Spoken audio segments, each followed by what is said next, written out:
Happy day, friends, and welcome to our Power is Within. I am your host, Chasmith, aka Just Chaz, and I am on a mission to inspire people to take their power back and realize that each and every one of us has a healer within our own self. When we can create an environment that supports healing and get out of our own way, we are truly capable of healing in mind, body, and soul. For those of you that are new to the show, welcome and thank you so much for being here. And for those of you that have been following along, I thank you so much for your continued support. I always say it takes a tribe. And so if you would like to help me spread this message, some simple ways to do this are leaving a review on Apple Podcast, giving me a 5-star rating if you feel like I earned it on Apple Podcast, and also sharing an episode with a friend or on your social media. And I thank you so much for your continued support and helping me spread this message. It really does mean a lot to me. So, how did morning pages go for you guys? I've actually been having a lot of fun with this one myself. It's funny because I normally feel, I feel like in my past, I feel like there was a point when I would wake up and I would just have my mind be so busy. And because I've been doing such a great job of reframing and shifting myself in the mornings and just doing like the smiling and the laughter, it's interesting because now when I actually go to write, there's some days, and on a side note, I give myself permission to literally write about absolutely anything. And there are some days when I feel like I almost run out of something to write about. And I laugh because for anyone who actually knows me, I'm quite a chatty Cathy, and it's rare that I've experienced running out of something to write or say. But I guess I look at this as a win because it just means that I've really been able to calm and quiet that mind from that monkey mind chatter in the morning, which I guess I just feel really excited about. Yeah. So I'm noticing that what that does is create space for then me to get more creative with my writing and different focus. So just wanted to share that with you guys. I hope that you enjoyed the challenge yourself. And if you haven't done it yet, or you don't know what I'm talking about, check out last week's episode and you will get cued in on that. And regarding last week's episode, we had a guest. Her name was Alina. And Alina and I talked a lot about incorporating music and or dance into our lives on this journey. And so we're going to piggyback off last week's episode. And this week's challenge is going to be to pick out one song per day and dance to it. I mean, like literally just bebop around your kitchen and dance while you're cooking. And if you even feel called to it, sing out loud. Honestly, I swear most days my brother thinks I'm probably nuts because I'm always in the kitchen dancing around. And sometimes I'm just making the music up in my head. I'm not even playing any. And you guys, this is a huge deal for me because there was a time in my life that I was so stiff and I was so rigid in my mind and my body that I would have never fathomed just dancing around. I had way too many limiting beliefs that I wasn't good enough to dance or I had no rhythm and I didn't know what to do, so I shouldn't do anything. And this like made me freeze to the point that I wouldn't even dance in private, even though no one was looking, because I thought it had to look or be a certain way. And I'm not sure exactly what clicked or when, but now I just know that I absolutely love moving and grooving. Like I said, sometimes I'm even making the music up in my head while I'm cooking just to self-entertain. But of course, real music is always more fun. So that's my challenge for you for this week. 7 days in a row of dancing for at least one song a day. Try it out, see how it feels, make it fun. We could all use some more play, laughter, and smiles in our lives, and our bodies were definitely made to move.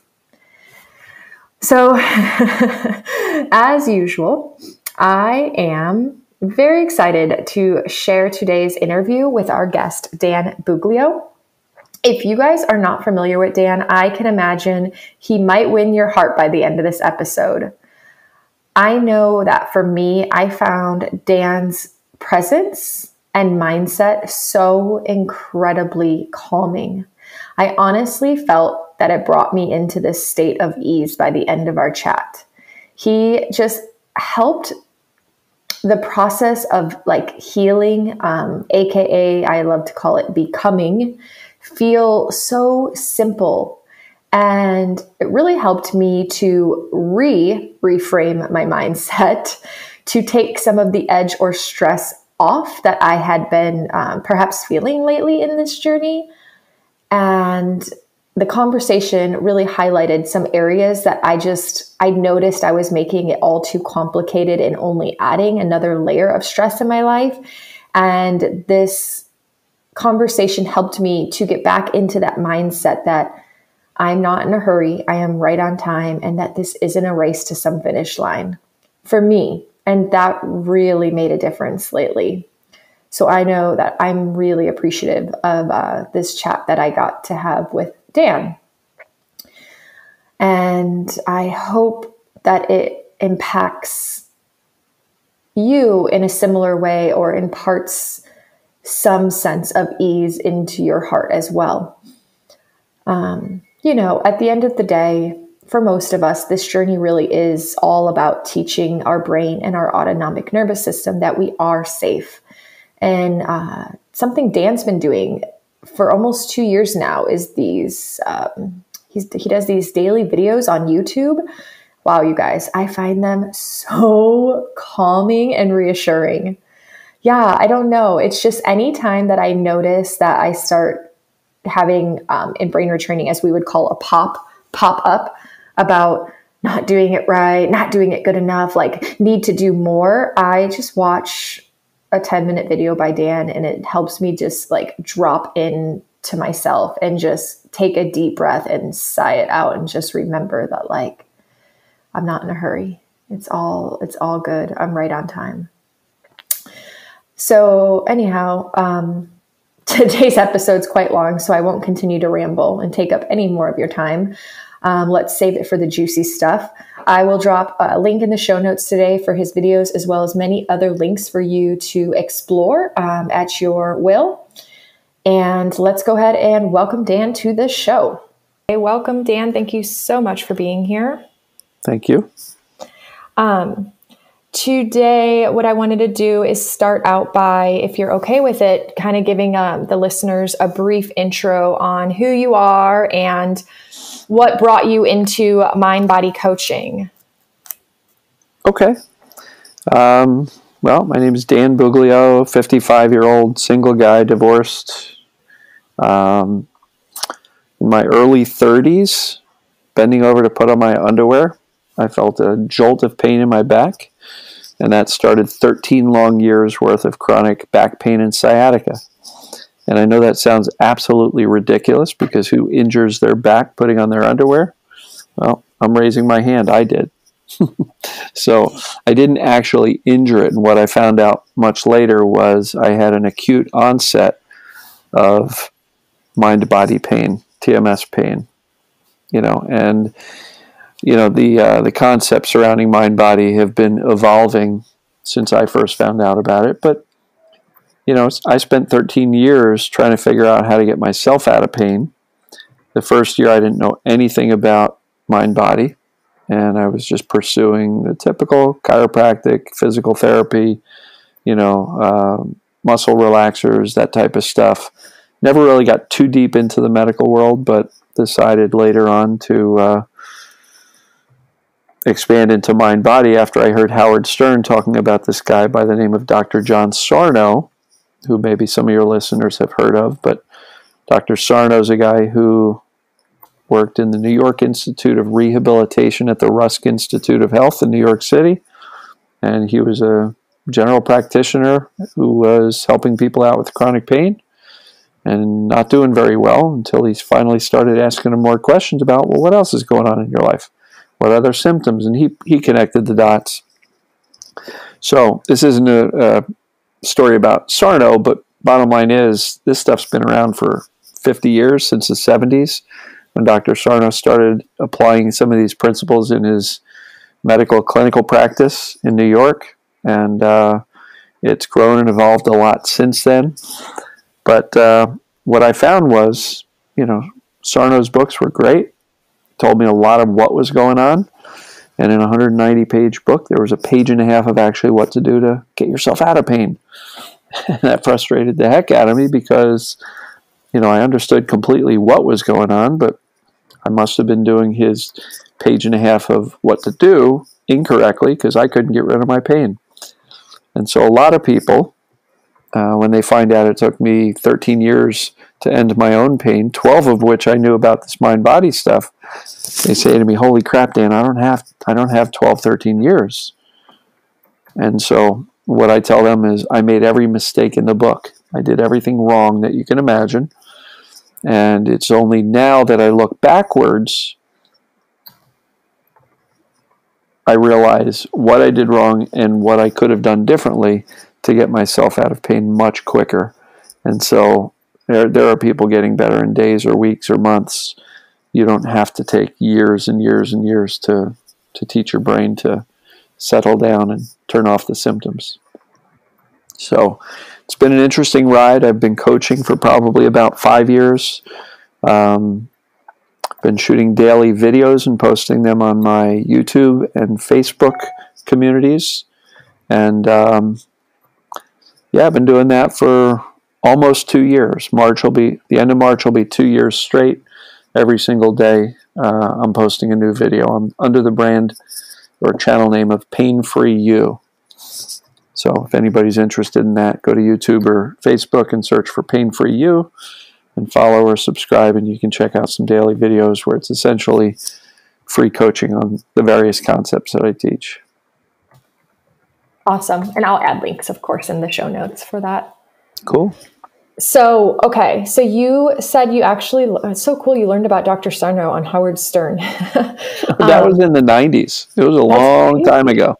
That's so crazy. And I totally relate to what you said about, like all these pages of what's going on. And you're like, okay, I get it. This is what's going on with me. But then like barely any information. Okay, but what do I do about it? Because just knowing isn't enough for me.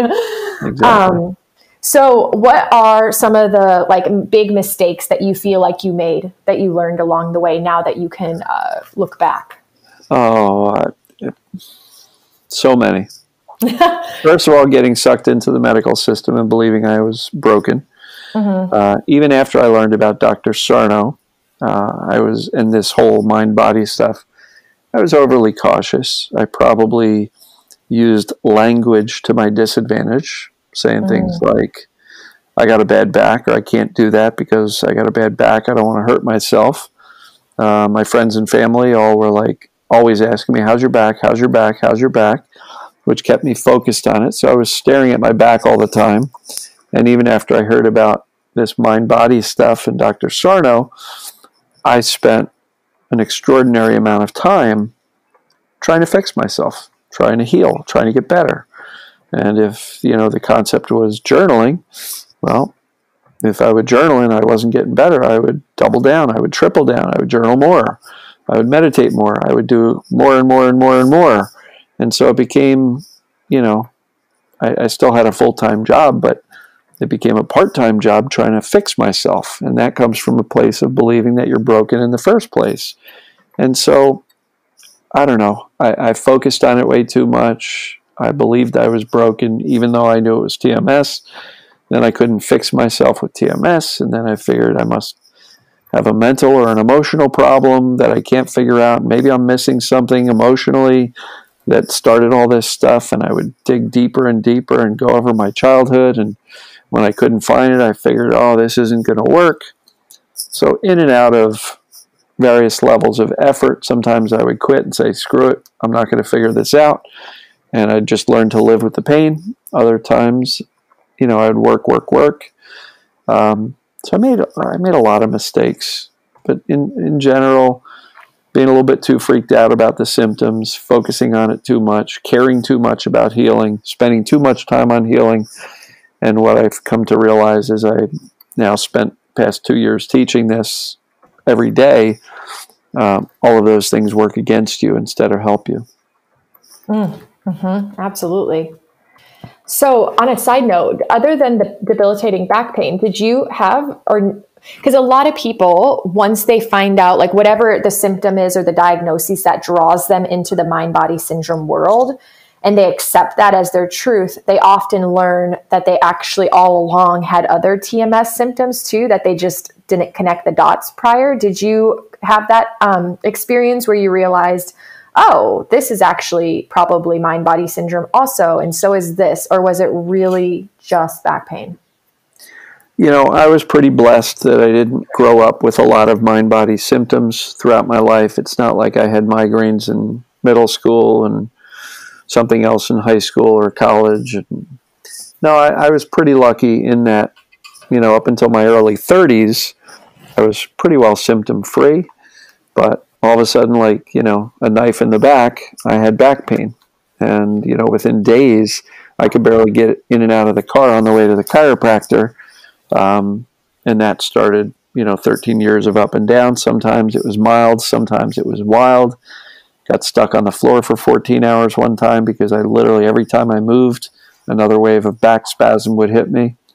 And if you've ever had a Charlie horse in your calf of your leg, imagine that in your entire lower back every time you moved. And so, I've definitely experienced a lot. I've spent a lot of my days laying flat on my back, looking at the ceiling with my knees bent, just to try to let my body sink into the floor. I'd drive to work. By the time I got to work, I had to go into my office and lay on the floor. And after sitting in my chair for 30 minutes, I had to shut the door and lay on the floor again. And so, it was pretty rough for a lot of years. I really like that you brought up language because, and how you said, like, still saying, oh, I have a bad back. I think language is so important in general to healing because that's one of the first things I learned. And at the time I was actually working in a gym. So I remember it was a huge emphasis where I was trying to teach people in the gym world, like, you got to stop saying you have bad shoulders, because as long as that's your story, that's your truth, And so I think that goes for anything mind-body syndrome related. Like, as long as we're attaching ourselves to said diagnosis, like, I am a migraine sufferer, I have a bad back, I have weak knees. Like, as long as those are what we're attaching ourselves to, then it is our truth, and we can't really escape that. We can't heal from it when it's still our story that's playing in our mind. Yeah, and I always say that the brain is always listening. It's always paying attention to what we're saying. And I also say that the things that we think and say most often is exactly what the brain comes to believe. So if you keep on saying, I'll never get better, I'll never get better, I'll never get better, you're probably not going to get better. Or this is BS, this isn't going to work. Or I can't stop eating too much. Or I don't like exercising. Or my back pain is disabling. And people use the most horrific descriptive adjectives to describe their chronic pain syndromes that are literally pulled out of, like a script for a horror movie. It feels like, my skin was burnt and now somebody's scraping it off with a razor blade. And it's like, oh my God, you're literally scaring the crap out of yourself with just the way you're describing it. And, the language is inflammatory to the brain, because one of the biggest things that I teach and the way I coach is to say, when you truly understand this mind-body syndrome, it comes from a place that there's actually nothing wrong with the body. And so the more descriptive, horrific language you use to describe how bad your pain is, the more you're teaching the brain that there is significant danger all around. And how well do you expect the nervous system and the brain to calm down when you keep on repeating all of this horror movie language? And so we really want to teach the brain and the nervous system to settle down. And how do we calm it down? By actually beginning to think, speak, and act and behave like we're calm. And the brain will catch up and get the message. And so, yeah, language matters, because we can literally scare the crap out of ourselves with our own language. Unwittingly, through no fault of our own. We're just kind of trying to share with people just how bad it is, but sometimes that stuff works against us. Absolutely. Something that's been really powerful lesson for me, and a tool that has really been a catalyst for me, is learning to actually not even give it power anymore, to not focus on it, to not label it, to not to the indifference. Like, it might be there, but I don't need to tell everyone. And learning how to set a boundary and telling your family and friends that genuinely care about you, like, hey, don't ask me about these things anymore, because I'm not even going to talk about them, because they don't even deserve that much energy. Right. Yeah, the best way to, people say, well, how should I talk about my pain? My answer is as little as possible. Yes. Right? And I use the whole neuroplasticity brain science stuff to reinforce that point. The things we focus on, the brain tends to recognize as, well, this is really important, so let's create some neural pathways and let's make them more and more efficient the more and more we focus on something. And so by focusing on, talking about, thinking about, trying to fix your symptoms all day long, you're basically using these neural pathways. And so I always say that, we have a symptom start, whether it be pain, weakness, numbness, burning, tingling, you name it, gastrointestinal problems, whatever. But the two things that turn something from a one-time instance into something persistent or chronic is fear and attention. And when you add fear and attention to something, the brain goes, wow, this is really important. They keep on staring at this and they're terrified of it. I better remember this. And we can literally teach our nervous system to stay in pain for years or decades simply through fear and attention. And so the cool part is it's about that simple. And if fear and attention are what makes things chronic, if we can learn to take away the fear and stop staring at it all the time and talking about it, thinking about it, the brain goes, oh, this is no longer important, and those neural pathways can let go. It's that simple. It's challenging, but it is that simple. Simple but challenging, yes, exactly. So, okay, I have a two-part question. Sure. One, so you say we need to learn to speak, think, and act like we are calm in order to calm down the brain and the nervous system. So what are some ways that you would coach or guide and teach people to implement that mindset and to start practicing this? Well, there's a number of things. I always talk about the principles of getting better, and knowledge is one of them, because if you're trying to turn down the fear, but yet you don't really understand what's going on or how the system works, then how well are you going to be able to calm down the brain if the brain still thinks that you've got a back that's frail, easily broken, it's got all sorts of jacked up discs in it and nerve compression and all sorts of stuff. Brain's not going to really let go of the pain as long as it is believing that some MRI result from 2 years ago is the reason you're in pain today. So understanding this thing called the mind-body syndrome is really important. So if you haven't read a book by Dr. Sarno or some of the other TMS experts, it's a wise thing to do. I do have an introductory video at painforyou.com, which kind of walks through how pain starts, how it becomes chronic. It's some core level fundamental stuff that without it, how are you going to calm the brain down and the nervous system down? Because again, the brain believes what we think and say most often. For over 10 years, even though I knew about mind-body stuff, I still walked around saying, I got a bad back, I got a bad back, I got a bad back. What do you think happened every time I bent over?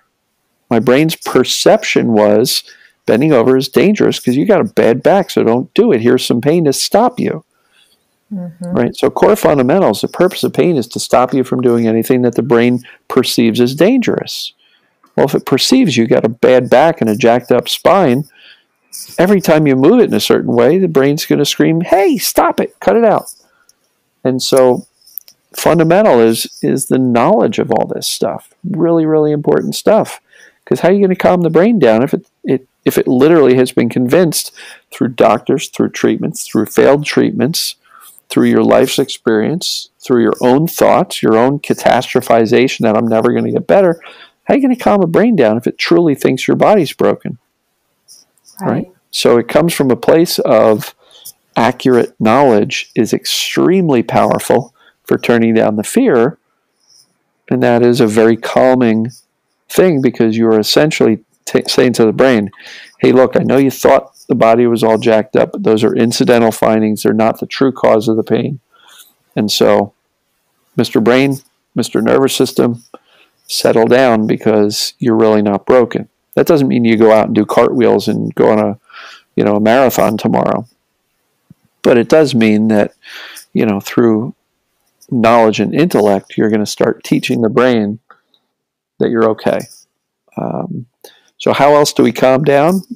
The second step for me is making that knowledge personal. And there's several assessments you can do to say, does this mind-body type of pain or syndrome apply to me, right? Because if it's TMS or this mind-body syndrome, pain typically behaves more along a certain way as opposed to structural pain, which generally hurts every single time, right? And so there are assessments that people can take, and I can either get you the links afterwards or, that people can do that.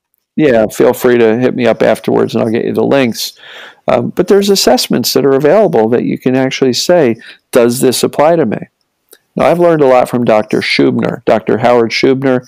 He's one of the main leading medical doctors, kind of carrying Dr. Sarno's torch and moving it forward. But he says, the way we figure this stuff out is not based on a medical label. Well, Dan, I've got spinal stenosis. Is that TMS? A medical label doesn't determine if something's TMS or not. Well, Dan, but I have pain in this part of my body. Is that TMS? That's not how we determine it either. It's based on pain characteristics. How does it behave? Does it feel better when you're on vacation and not? Is it change during the day? Is it up or down? Does it move sometimes? Some people are like, I have sciatica. One day it's on the left leg, the other day it's on the right leg. It's not likely that's a structural problem, because if you got a pinched nerve and that affects your lower left leg, why the heck would it switch tomorrow and then back the next day? So there's certain characteristics. So knowledge, accurate knowledge of what this mind-body stuff is, and then applying it to yourself with an assessment that's geared specifically to figure out what makes more sense, a structural problem or this TMS stuff. Inevitably, it's usually the mind-body stuff. And after that, I've got a whole series of things that I recommend. Feel your emotions. You've probably heard that recommended before. There's some programs out there that are very specific to, feeling or journaling or whatever. But the reason we want to do that is to teach your brain that actually even emotions are safe, right? Everything I want to do is convince people and convince their brain that they're safe all around, mentally, emotionally, physically. So understanding that your body's not the problem is great. Understanding that emotions are even safe is great. And I don't know how much your listeners know about this mind-body syndrome, but Dr. Sarno theorized that stress, tension, repressed emotions create a need in the brain to protect us from all that stuff, and it creates symptoms. Now, whether you buy into that repressed emotions thing or not, doesn't really matter, but we know that it is not a physical injury that causes the pain. It is some process created as a result of stress, tension, or emotional stress, or mental strain, the pressures we put on ourselves, and at a certain point in time, we get a symptom. Now, I don't think the science exists to tell us exactly what that physiological process is that initiates that pain, but I do know that once it occurs, fear, and attention, and the ensuing anxiety about the symptom is what makes it chronic. And so the reason I had pain 10 years after probably had nothing to do with the emotions or stressors that I had when the pain originally started. It just had become learned by my nervous system, and the neural pathways just became connected through all of that fear and attention on it. So, people are like, oh, I got to figure out why my pain started so I can get rid of it. Well, how long have you been in pain? 8 years. Well, it's almost inconsequential why it started, because number one, you'll never figure it out. There's no way to know exactly. And number two, that's not going to help you get better. My whole approach is teach your brain and your nervous system that you're safe now. And we do that through accurate knowledge, assessment, making it personal so that you know this is what's going on for me, feeling your emotions so that you can teach your brain that even these emotions are safe. Because look, I just felt some intense anger or sadness. Yeah, I was upset for a while, feeling it, but I'm still okay and I'm going on with my day all right. And then you were asking particularly about calming down. I think absolutely soothing your body, breathing, meditation, yoga, getting outside in nature, taking a walk, getting some sunshine, breathing some fresh air. There's any number of ways of calming your body down. And so I like to believe that there's no one right way of doing it. That's why I don't have a prescribed, you must do this breathing exercise for 10 minutes a day, every day. I don't say that. It's not relevant. I always talk about awareness. Become aware of the fact when your shoulders are up and your body's tense, and take a couple of breaths and let your body relax and settle down. I think that is way more important, because people say, but Dan, I do 10 minutes of breathing and 20 minutes of meditating every morning. I'll say, okay, great. What do you do in the other 17 and a half hours of the day? You're running around stressed out, freaking out, catastrophic thinking, fearful-based thinking, worrisome thinking. You're full of anxiety. I don't care how well you did your breathing and meditation in the morning. If the rest of the day you're running around freaking out, how well is that meditation going to, teach your nervous system to calm the heck down? Does that make sense? Yeah. Oh, totally. I mean, it's almost like you say that you took 30 minutes in the morning. You could almost suggest that if you wake up generally in a good, calm place in the mornings, maybe you don't, maybe you need to take a few minutes. But if you do, you could almost suggest that taking that 30 minutes and spreading it out throughout the day when you actually need it might be more productive. Yeah, and I don't even think we need to track it and say, did I add up to 30 minutes? I just literally say, if you notice yourself, you're in a meeting with some people at work, or you are at a family gathering and you're finding yourself feeling a little bit tense, you don't have to go excuse yourself and go meditate in the third bedroom where nobody is to chill out. You can literally, in a crowded room of people, just fill up your lungs a little bit deeper and slow down your breathing. And so it's really important through your actions to send a message to the brain that goes, hey, I'm okay. Yeah, I'm socially awkward. I'm in a social situation. I'm not feeling particularly comfortable. This is stressing me out. And for anybody who's got these mind-body syndromes, sometimes those things tend to fire up the pains or the symptoms. And so, it's not just sitting there saying to yourself, I'm safe, I'm safe, I'm safe. Words and logic don't always hit the subconscious and tell the brain to calm down. But sometimes the actions we take, like deep breathing and slowing down the breathing, are more important than the actual words we say to ourselves. And so I think the breathing is a bridge between the conscious and the subconscious, and there's no way you'd be able to breathe nice and slow and calmly if you were truly in danger. And the brain and the subconscious understands that way more better than you sitting there having a discussion in your head that goes, it's okay, Dan, you're really okay. You're not that nervous. There's just a whole bunch of people you don't know and you're really awkward here. That's not reassuring. But if you can breathe deep, that message is a direct signal to say, hey, brain, chill out, I'm good. Because look at me, I'm breathing smooth and calm and deep breaths. You see how the action is better than the words? Oh, absolutely. When it comes to the nervous system, it's always about showing versus telling. Yeah. And the other thing that it brings to mind is that in order to even get yourself to the place where you're noticing that you want to slow yourself down or deepen your breath, that means that you're being conscious, you're being aware. And that in itself is so powerful. Yeah, and that's why I said earlier, become aware when you're all tensed out and then just choose to breathe a little bit. Again, I don't think we need a regimented schedule of healing, because the more time and effort we put into healing, the more we are teaching the brain that we're actually broken and we need to be fixed. And so this is more about who you become and not what you do to fix yourself. I think we become a person who knows deeply that their body's fine because they've gained the knowledge, they've done the assessment, made it relevant to them. They've learned to feel their emotions. They've learned to calm their body. And here's the next part of how do you calm down. Calm down your thinking. And that doesn't mean never have a negative thought. It doesn't mean stop thinking negatively, because if I told you to do that, it's virtually impossible because we all have negative thoughts from time to time. But my suggestion is that we don't have to believe all of our thoughts, right? We have 70 to 80,000 thoughts a day. Some of them are going to be dark and nasty, and that's okay. We can just watch them float by.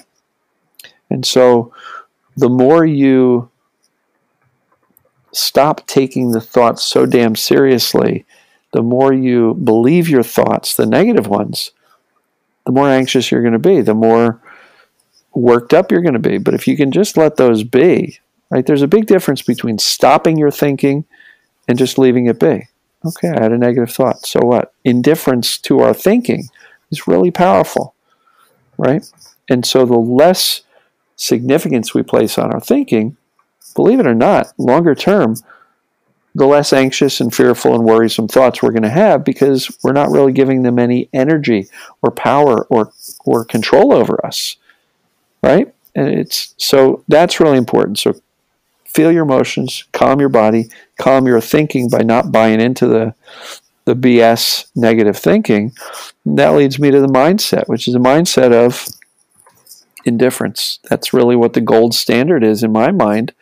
So if you're feeling these symptoms, whatever they are, doesn't matter where they are in your body,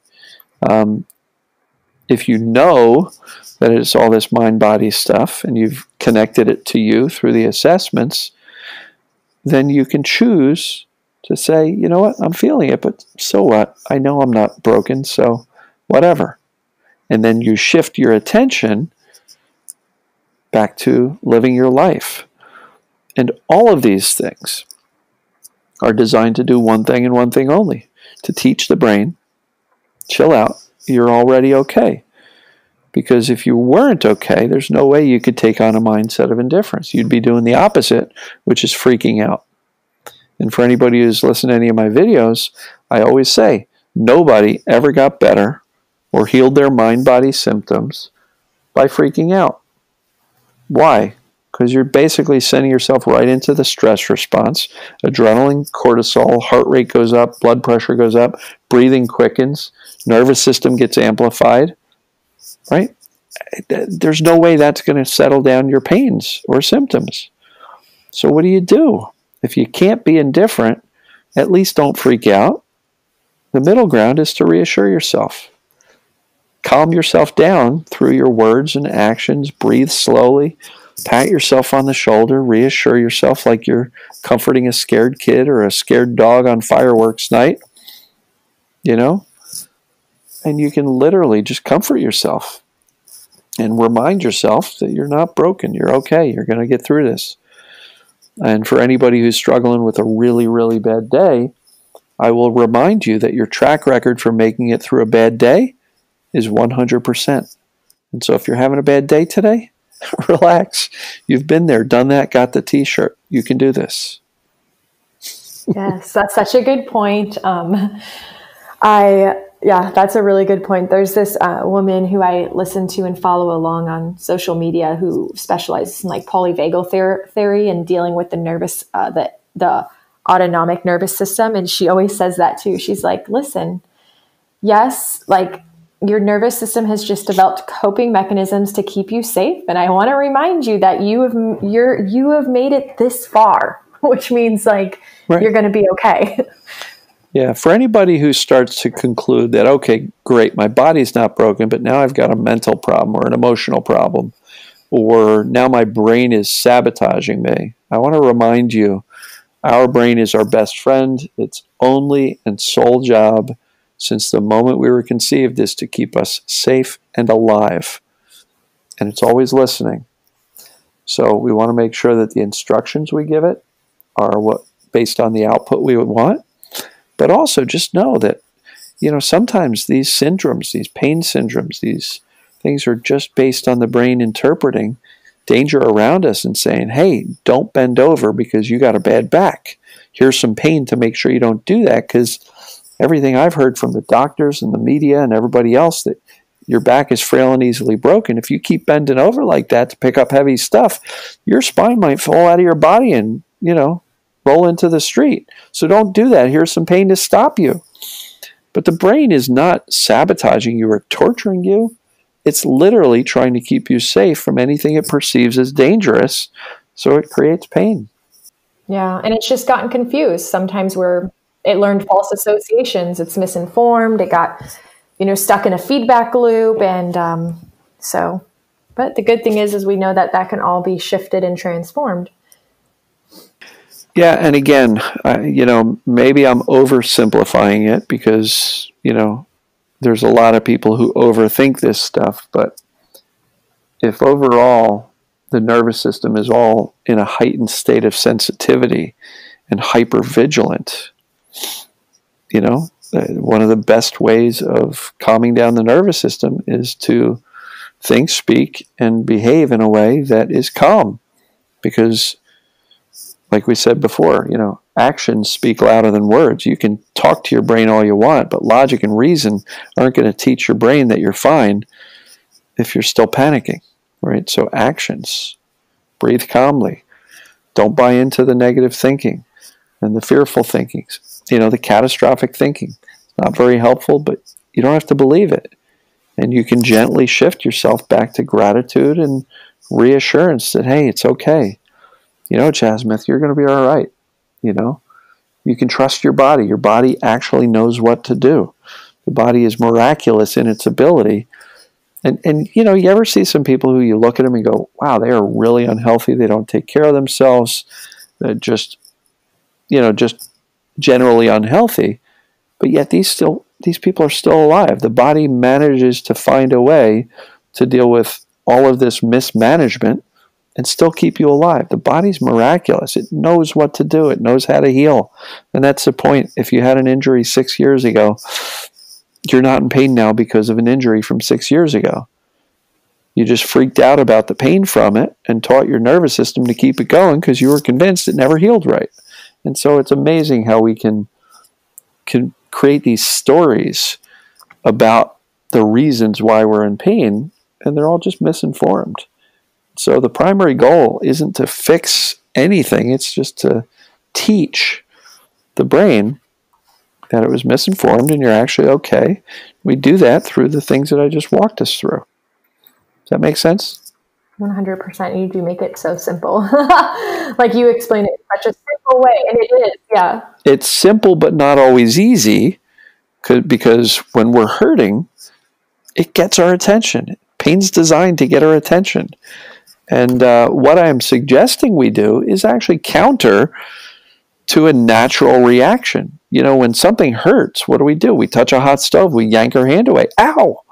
Right? And what I'm suggesting is if you've got some of this mind-body pain and you've determined it is through the assessments, what I'm suggesting is that you don't scream like you just touched a hot stove.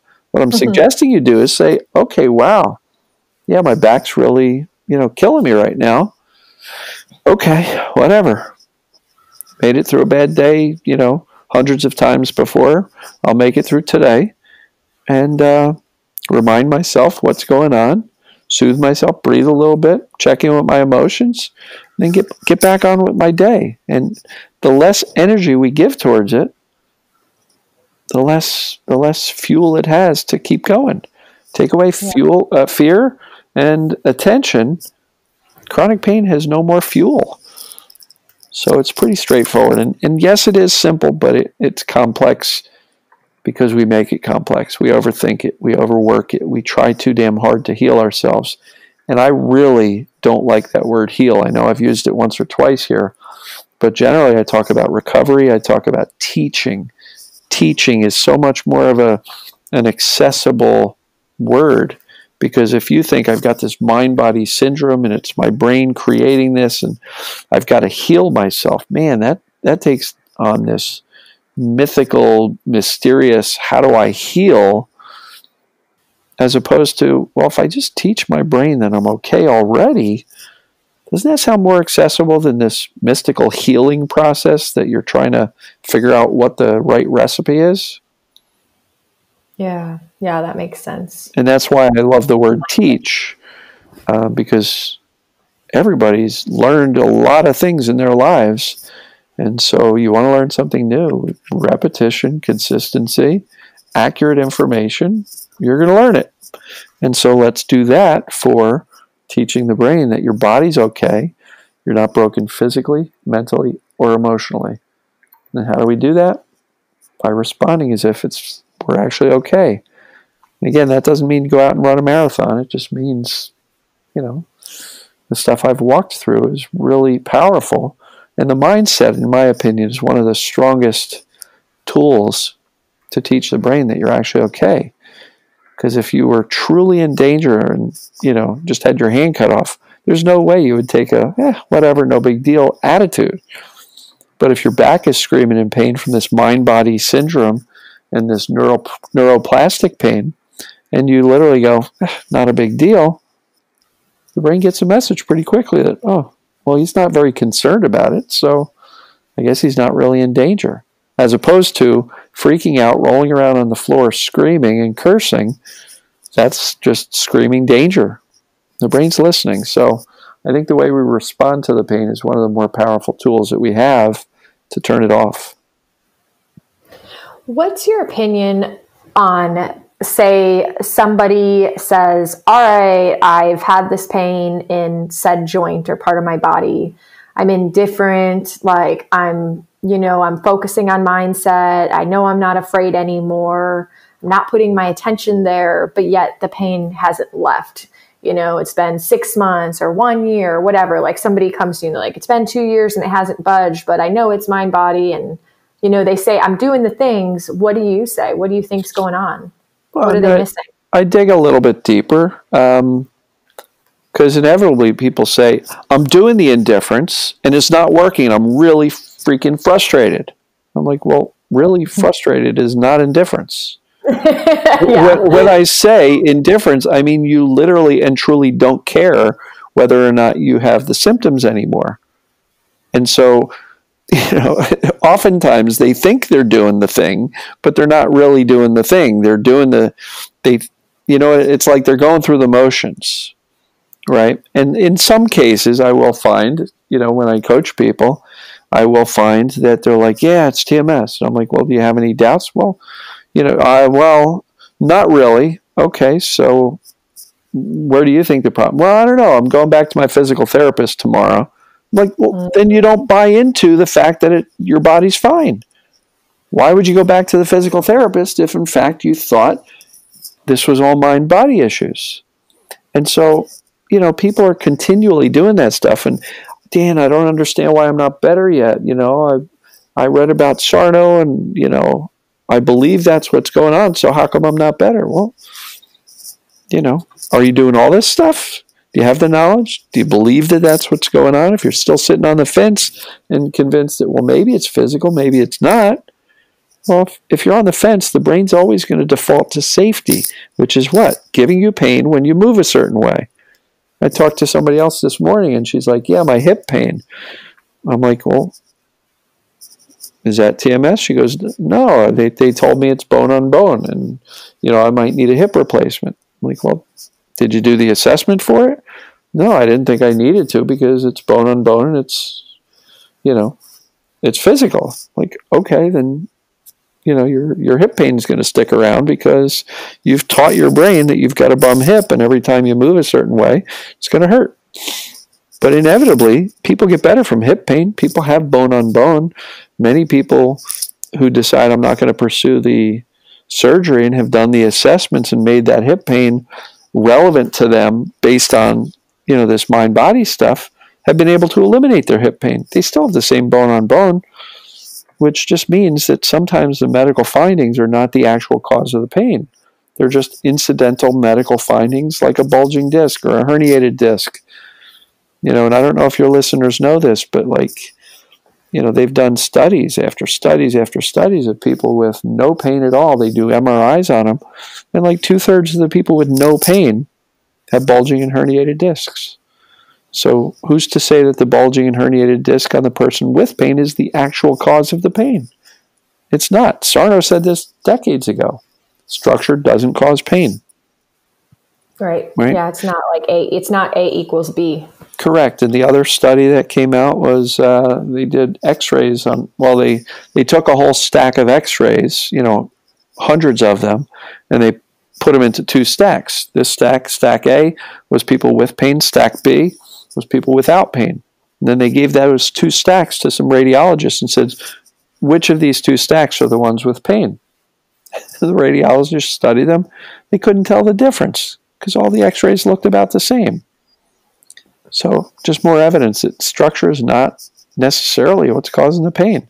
In most cases, it's not. How do we know? Because people with all sorts of jacked up MRIs and x-rays are getting better with this approach. So inevitably, I don't believe structure causes pain much at all. There are cases that it would, but not always. I 100% agree with you. I want to talk about indifference, because this is a really big one. I think it's also a really hard concept for people because, what about, there's people out there, and we're talking primarily about pain, but we have in the mind-body syndrome, umbrella, we also have so many chronic illnesses that show up, right? And a lot of this, whether it's pain or illness, this can be, as you've also experienced, rather debilitating. It can take you away from being able to do the things that you find joy in, that are important to you. It can sometimes take you out of the ability to work. So when you get somebody that's like, Dan, I want to be indifferent, but I literally can't work right now. I can't make a living. I can't go do the things I love. I'm sitting in bed 90% of my day. How do I be indifferent to that? How do I accept that? What's your insight for that? Well, indifference is not always available, right? Because if the symptoms are so severe, when I tell people, you should be indifferent and take a, whatever, I don't care attitude, they do exactly what you just said. They push back and go, Dan, you're nuts. That's impossible. And so to those people, I say, all right, at least don't freak out, because if you're laying in bed and you've got no choice because you're not mobile because your symptoms are so severe, whether it be fatigue or some other type of pains or whatever it may be, there's three choices as to how you respond to your symptoms. One is to completely freak out, have a meltdown, be hysterical, catastrophic thinking, in which case I've never met a single person who had a complete meltdown, freaked out, screamed, yelled, cried, and got better. It just doesn't happen because all you're doing is screaming danger, danger, danger. Your nervous system's not going to calm down if you're screaming danger all the time. So number one, to that person, at least don't freak out. If you can't get to indifference, move towards it. What's in between? How you choose to respond. Well, you can either choose to lay in bed thinking about how horrible your life is, how much life sucks, and poor me, and call 16 people a day and talk about your pain or your symptoms or how bad your life is, in which case I don't think that's going to help you get better. Or you can find ways of trying to look for joy and laughter and purpose and meaning and connection with others. So can you call somebody up and not talk about yourself and ask them to tell you what's going on? How's your life? No, I'd rather not talk about my stuff. I'm still the same, but what's going on with you? Right? Can you watch silly cat videos? Can you watch some comedy on Netflix? Can you do something to get out of your head and out of your, no offense to anybody, but out of the pity party that most of us threw for ourselves? Heck, I did that for over a decade. I felt sorry for myself. That was one of my big mistakes. And so for people who say indifference is impossible, fine. At least don't freak out. Work on reassuring yourself and comforting yourself. You know? Think about the scared kid. What do you do when they're scared? Do you yell at them? Do you panic with them? No. You take them in your arms, you stroke their back and say, hey, I got you. Trust me. I'm going to take care of you. It's okay. There is no monster in the closet. That's just your jerk brother banging on the wall because you just watched the show Monsters Incorporated. You know? And so there's a choice. There's always a choice how you respond to the pain. And I will tell you for sure, freaking out's not the best choice. And people will say, but, you know, I can't get to indifference. I'm like, that's fine. Are you more indifferent today than you were yesterday? Perfect. You're making progress. Right. And so that I think is important. But what does indifference look like? You know, OMG is, you know, freaking out. And, you know, shrug your shoulders, put your hands up and go, whatever. To me, that's indifference. That's saying, yeah, I hurt today, but, you know, I'm going to go do this anyway. It's going to suck. It's going to hurt, but so what? I'm going to have some fun anyway. Can I share a quick story about indifference? Oh, yes, please. So I had somebody message me, somebody I never spoke to on the phone, never coached, never did anything, but somebody who had been watching my daily videos. And so this is a person who was having 3 migraines a week. Each one lasted 36 hours, a day and a half. She would feel it coming on. She'd retreat to the bedroom, close the door, pull the blinds, turn the lights off, and hide underneath her covers for 36 hours. She'd have somebody bring her a little bit of food. And that was her life, 3 times a week. So what's that, 4.5 out of 7 days that she was spending hiding from her migraines. And invariably, her head was throbbing the whole time anyway. So she was like, well, you know what? Dan keeps talking about this indifference thing, taking the whatever attitude. So one day she felt her migraine coming on her. She says, all right, I'm going to try this. So she told me the story. She says, I got up, I made breakfast. And then her head was pounding, no different. She said, all right, now what? I'm going to do dishes. Her head was pounding. She's like, all right, it would be pounding laying in bed hiding. So now what? And so she said she looked outside and saw that the bushes were overgrown. And she decided, all right, whatever. My head would be pounding anyway, so I'm going to go out and trim the bushes. She goes outside. Of course, she had some doubts, like, oh, this might not be a good idea, but whatever, indifferent. And she started trimming the bushes. She said an hour later when she was done, her migraine was mostly gone. And by 2 p.m, it was completely gone. So what was the difference between hiding under the blanket, where it took 36 hours for the brain to finally let up with the migraine, and going out and, you know, making breakfast, doing dishes, and trimming the bushes?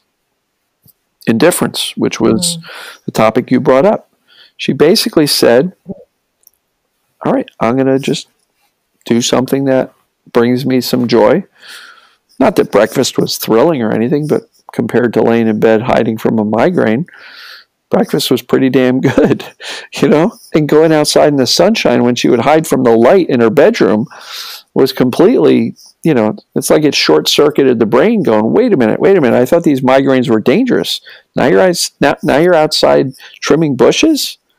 And so what did she tell the brain with her indifference? She said, hey, it's okay. I'm all right. I'm going to do some things. Do what you want, but I'm going to eat breakfast, do the dishes, and go outside and trim some bushes. And the brain immediately, in one instance of applying this thing called indifference, the brain said, look at that. She must be safe. She's not cowering in bed and hiding and crying. And in one instance, the brain says, let me turn that off. And look, I'm not saying she never had a migraine again, but, you know, I talk a lot about influencing our symptoms. We can't control the symptoms, but we can certainly influence them. And that's a perfect example, this lady's story, of how you can influence your symptoms simply by how you respond to them. Does that make sense? Oh, 100%. So I thought that was a cool story. It's a great story. I love it. Thank you for sharing. And I want to add to it that I could see how there could be some people listening and then they do something similar and try it out. But because they heard this story, they go into indifference with an expectation. And so I think it's really important to point out that we need indifference without expectation, because maybe the next person does that and they don't get better right away. They don't get the break that day. The difference is the intention. Yes. The intention is, this lady just said, screw it, I'm going to hurt anyway. I don't care if it works or not, but I'm going to make breakfast, do dishes, and trim the bushes. Whereas somebody listening to this story who goes and tries it, they're going to expect it to work that well. And if it doesn't, they're going to be pissed off and maybe even angry with me. Dan, I tried that and it didn't work, so this shit doesn't work, because they are expecting a result, like you said. And it doesn't work that way, right? That, to me, falls into the realm of, I'm doing this because I'm fixing myself, because I'm broken. Mm-hmm. And that's way different than saying, I'm doing this because it'll bring me joy, and I don't care what the outcome is. Mm-hmm. Yeah, because I think you could sell yourself short. That's a great point. I would want somebody to do it and just do it, because I really, actually, this is even helpful for me, is like, well, if your head's going to pound, I mean, it's going to pound. So it's going to pound whether you're laying there or whether you're getting up and doing something. And I think I could see somebody who approached it with that expectation, then giving up and not trying it again. But I feel like you have to be willing to be indifferent as many times as it takes. Like, to just be like, okay, well, do I want to be in pain lying in bed, or do I want to be pain doing something? And even if I don't get better that day, that's okay. And hey, maybe someday it will just stop, but maybe it won't. Yeah. And look, that word "just stop," that's kind of a loaded statement as well, because with this mind-body stuff, you might start feeling better, and then you'll get all excited, and then what happens? The next day it flares up. It's like, oh shit, I'm back to square one.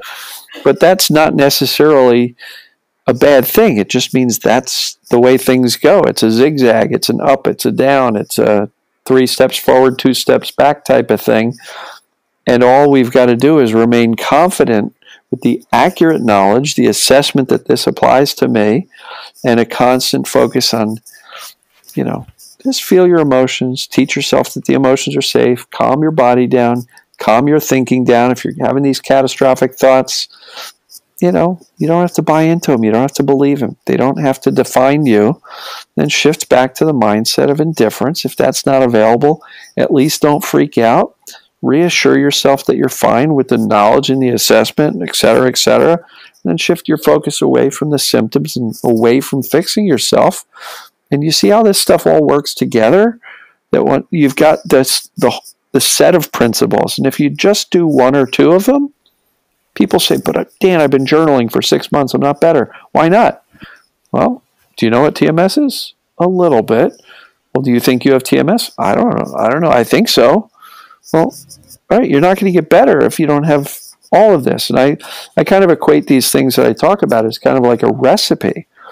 If you're making a cake and there's 6 ingredients and you just decide, I'm just going to use 3 of them, don't be pissed off when a cake doesn't come out of the oven.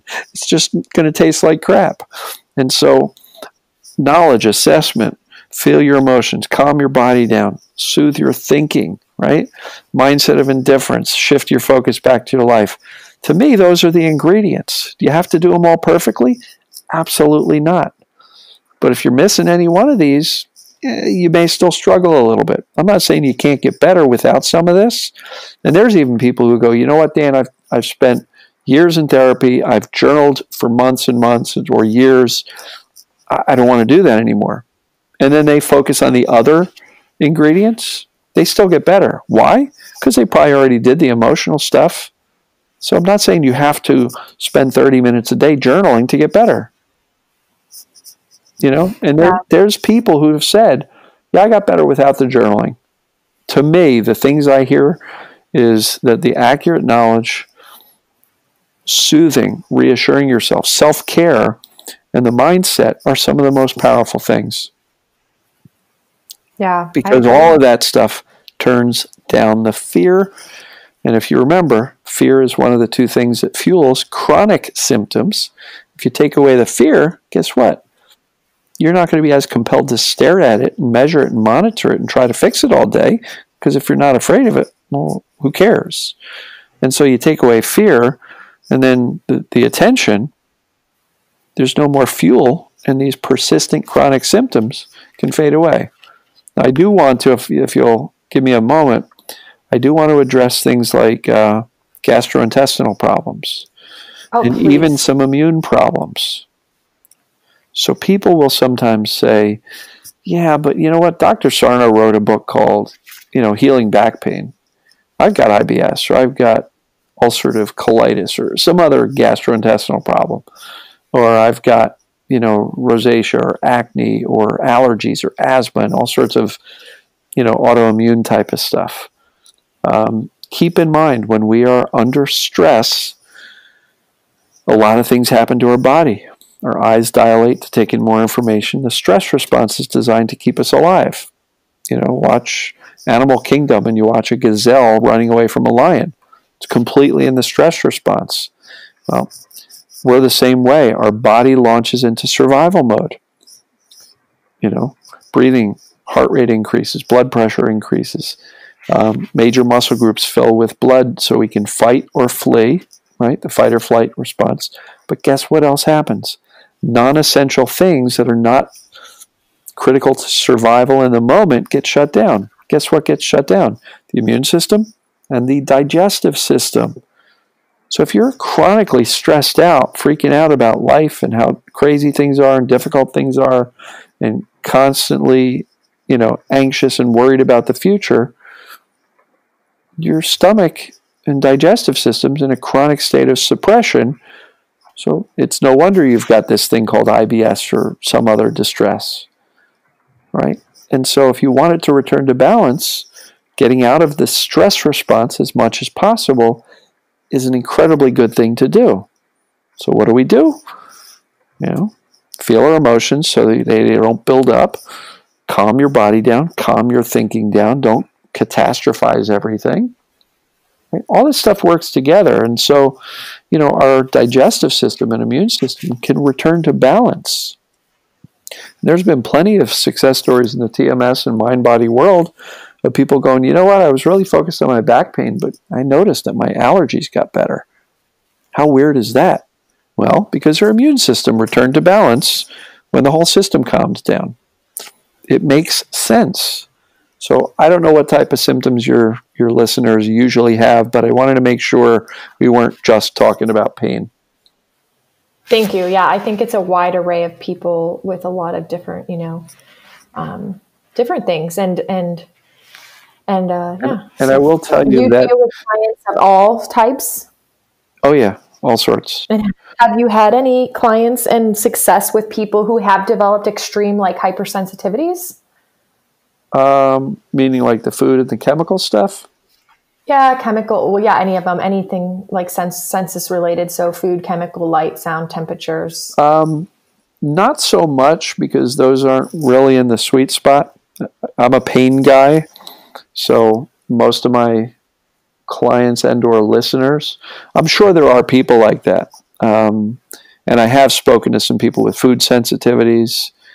Nicole Sachs, who's another one of the mind-body experts out there, she says how food sensitivities are one of the most boring things. We're so fearful of responding negatively to foods that we avoid the foods. That just increases the fear, and it spirals, and you eat fewer and fewer and fewer things. You eliminate trigger after trigger after trigger, and you just create this whole whirlwind of fear. And she says, the answer is to just say, okay, so if I eat a food and I get diarrhea, so what? Yeah. Right? And a good way to turn it off is to rationalize that, I'm not going to die by eating whatever, a slice of pizza. I might feel a little bit off for a little while, and that's okay. And through graded exposure, accurate knowledge, turning down the fear, which is, again, one of the fuels for, chronic persistent symptoms, by turning down the fear and indifference towards, okay, so I ate a food and I had a reaction. So what? Do it again. A little bit less of a reaction. Do it again. A little bit less of a reaction. Before you know it, the brain's going to go, holy crap, he or she really likes pizza, and the reaction isn't that big of a deal. So you got to go to the bathroom, whatever, right? And so indifference is powerful no matter what's going on. Chemical sensitivities, I think that's a little bit different. Well, no, it's all the same. It's all the same. Yeah, it's just a learned behavior. Mm-hmm. And we learn it from the same way we go to a doctor's and we're told, oh, your back, be careful. You gotta there's bulge disc, you'll never heal, and blah, blah, blah. But then we learn it the same way in this community that's trying to be healthy. But it's like, oh, EMFs are so dangerous, or, oh my gosh, you need to only use all natural stuff, or you're going to hurt yourself. It's all with good intention, but it's making us so much less resilient than we're capable of being. Yeah. So in my other life, my other business, I was in air purification. And so I would sometimes get calls from people who were highly chemically sensitive, right? And so they were literally, some of these people were to the point where, okay, my neighbor somewhere in the apartment building is smoking and I can't live in my apartment. It is literally killing me. I am weak. I am fainting. I am dizzy. I am vomiting. It's literally killing me. And my husband thinks I'm absolutely crazy because he can't even smell it. Yeah. And so, what I've told these people is you're not crazy and you're not imagining it. But through a number of instances, let's say we're in a mall somewhere and somebody dropped a bottle of perfume and the whole mall reeked like perfume. You walked through center court and you got a headache. That was your first instance that, oh my God, perfume is dangerous. Then the next time you're in an elevator and you smell perfume, it's like, oh my God, here's another headache. And before you know it, each of these instances, I smelled some chemical cleaning detergents. I got another headache. That's dangerous. I started feeling nauseous. That's dangerous. Danger, danger, danger. Well, literally these people, because the brain is their best friend and is just trying to keep them safe and alive, literally turns up their sense of smell and makes it more and more sensitive on purpose to protect them from these dangerous poisons called chemicals. And when the person experiences that and their heightened sense of smell smells something like perfume or deodorant or, whatever, their brain literally perceives it as poison, and the symptoms in the body respond as if they just got poisoned. Vomiting, passing out, shakes, nausea. And, I've talked to people who are literally sleeping in their car, because even the hotels weren't safe because they use cleaning detergents there. And so it's not as if these people are crazy and imagining it. It's just that their brain turned up their sense of smell so high through these negative learning experiences that taught them that these things are dangerous. And so I'm not suggesting that anybody go grab a bottle of perfume and give it a big sniff. That it probably won't be perceived right. But the same way we can teach our brain that our body is actually not damaged or broken from physical symptoms or pain, we can, through a gentle, reassuring approach with graded exposure, start to retrain our brain and our nervous system that these things are not truly dangerous. And that's not really my core specialty. There are other programs that we've discussed offline that are more geared towards that stuff, but I absolutely believe that stuff like food and chemical sensitivities is just a nervous system that's been hijacked with fear and some negative experiences, and the brain is just hyper vigilant to keep us safe and alive. Unfortunately, it gets overprotective, and we can end up with any number of sensitivities. So It's kind of my spin on that stuff. Absolutely. Yeah, exactly. It is just in a nutshell, another form of a mind-body syndrome. Yeah, I mean, it's real. My mom will, Yeah. if she smells a neighbor burning a fireplace 5 houses down, she'll run around and slam the windows shut. Right. And so that's the reaction you said you don't want, even with the pain. Like, you don't want an overreaction. Yeah, I mean, my mom's 83. I'm not going to tell her that she's Yeah. acting irrationally. And here, Mom, here's how No, you no, no, fix no. that. But fortunately, her situation's not nearly as traumatic as some. Yeah, for sure. Since we are kind of just talking about coaching, so your kind of ideal client are the ones who are dealing primarily with like the pain, the traditional TMS symptoms. Not necessarily. I don't really pre-screen anybody. I don't have a questionnaire or anything. If somebody wants to sign up for a coaching program, I'll generally on the coaching page on my website, I say, have a good idea as to what TMS is and be fairly convinced that that's what's going on with you. But my job with the coaching is to help them eliminate any type of doubt, gain some clarity as to what's going on.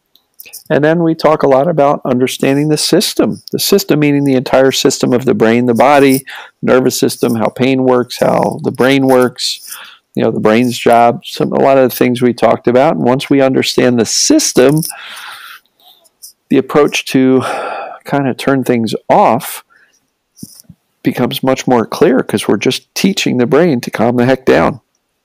Mm-hmm. And I know it sounds overly simplistic, but I truly believe it is that simple. And the various techniques that I talk about, knowledge assessment, feel your emotions, soothe your body, calm your thinking, mindset of indifference, shift your focus away. Every one of these things, when you look at it, is truly a message of saying, hey, brain, I'm safe. It's a message of safety. Let's turn down the fear. Let's calm down. And when the brain feels safe, the nervous system settles down. It's kind of like the antelope in out in Africa, that's the lion finally quit chasing it. And so it stops running and it settles down. Fight or flight stops. And so I truly believe it can be that simple. And that's why I try to explain it in such a way.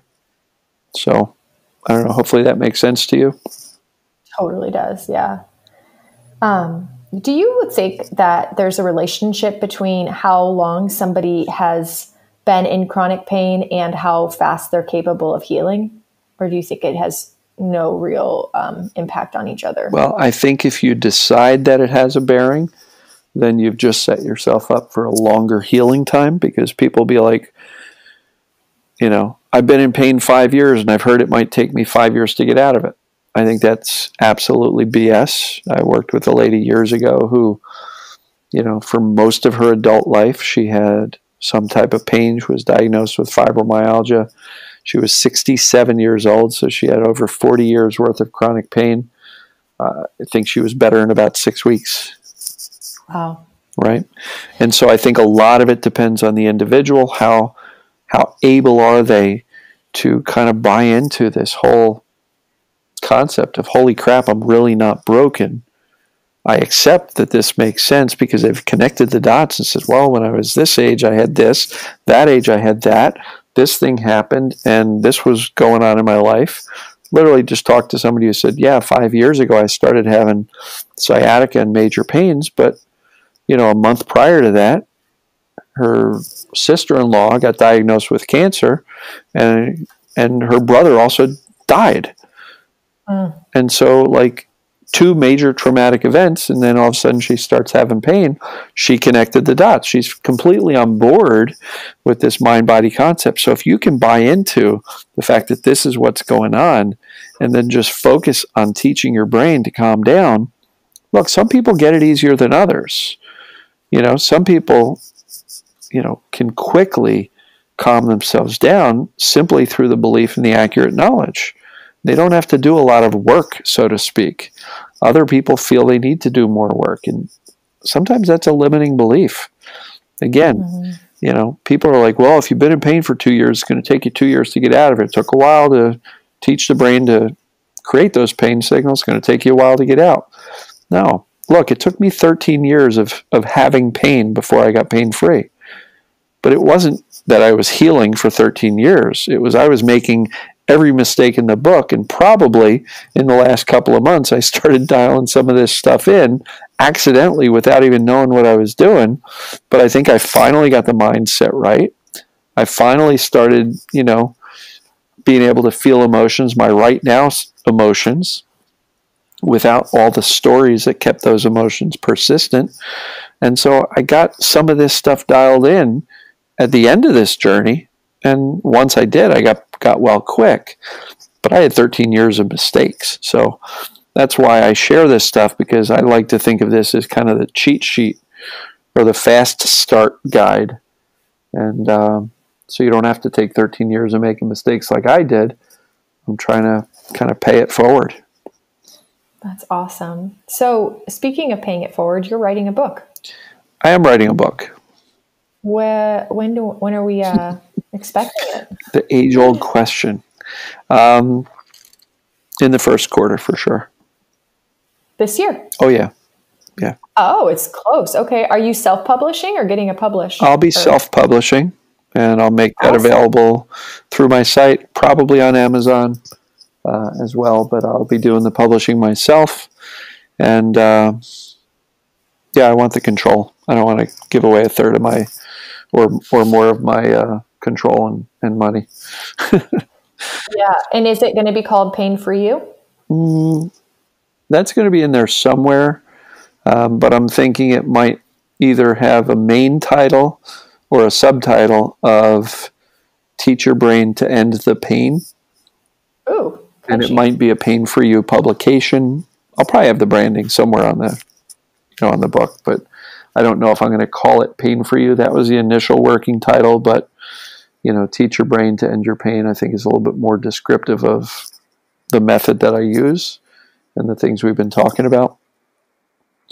Do you have a newsletter where people can stay up to date on when that's released if they're interested in it, or is it just best to follow along with you on social media? Either or. If you go to painfreeyou.com, number one, there's a quick video that explains how mind-body stuff works and how it becomes chronic. There is an ability to download a self-assessment and also 11 mistakes that keep you stuck in pain. So there is an opportunity to enter your email address and get both a downloadable self-assessment and the 11 mistakes document. And there's also, a link at the top that says book, and you can join a book waiting list. I don't abuse my list. I don't hit them up too often, but it would be good to get on there just because social media is a little bit, I wouldn't say unreliable, but an email list is the best way to find out when this book's going to be out. Okay. And then otherwise, people want to stay connected. We already talked about going to your YouTube for the videos, but they can also find them on your Pain for You group page, right? Yeah, I've got both a Facebook page and a group. The group is private, so any comments that you leave in the group are private. The page is a public page, so anything you comment there, anybody and everybody can see. So if you want to comment about how your husband's pissing you off and is causing your back pain, you might not want to do that on on my Facebook page, but feel free to join the private group, and there everything's private. Awesome. Do you have any final thoughts or just any last pieces of advice and or wisdom that you would want to share with anyone who's listening? Yeah, and I usually close out my coaching calls with this. The basic message of everything I teach is relax. You're not broken. You're not broken physically, mentally, or emotionally.